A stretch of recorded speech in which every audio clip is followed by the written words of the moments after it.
A lot of the times people build these facilities around a certain individual. They have a head of cultivation, a master grower, whatever you want to call it. And usually that person's with them through the design process. They are getting to choose the equipment, from lighting to mechanical equipment, irrigation systems, all of the above.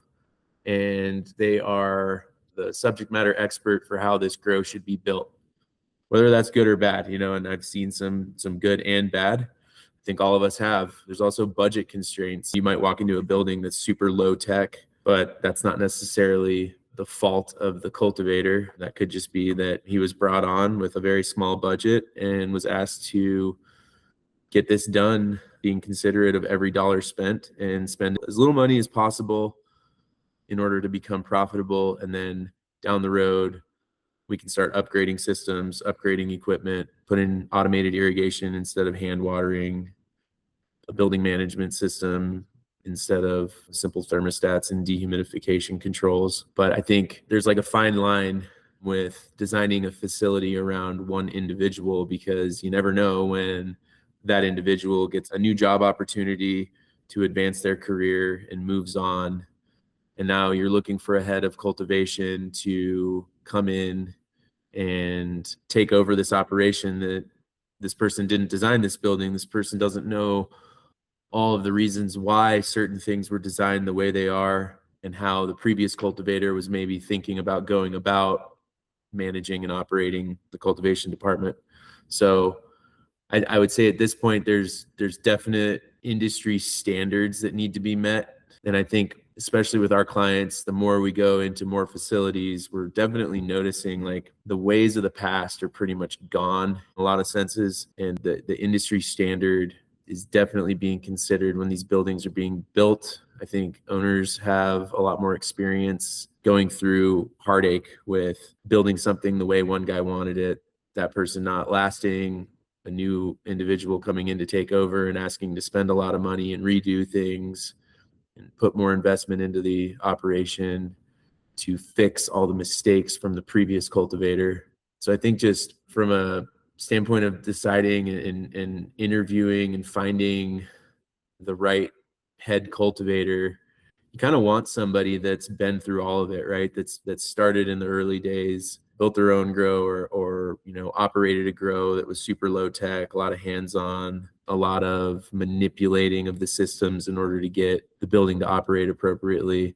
And then also has experience operating a building that has all the bells and whistles. When you have a building that has all the bells and whistles and has all of the appropriate systems in place, it becomes less focused on trying to manage systems and tools and more focused around managing people and process.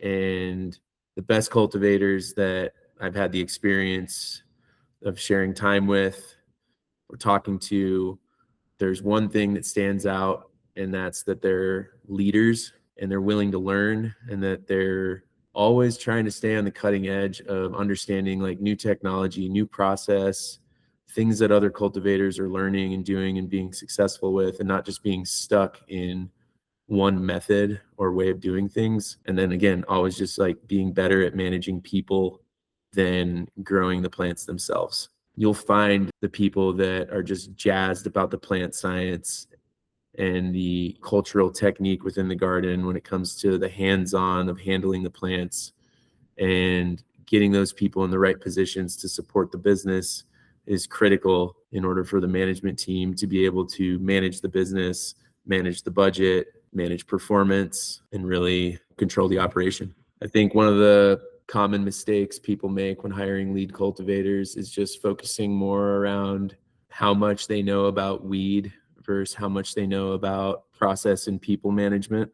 And unfortunately, when you get them into that role and you staff 20 to 50 people underneath them within the cultivation department, those colors will show very quickly on their ability to manage performance, de-escalate tricky situations, handle the drama in the facility, outline clear expectations for the staff, and again, the people and business management side of it. So if you're so focused on how much somebody knows about weed or how connected they are into the cannabis culture, but not truly organized as a business professional, you're going to be met with some challenges along the way in order to run your business effectively.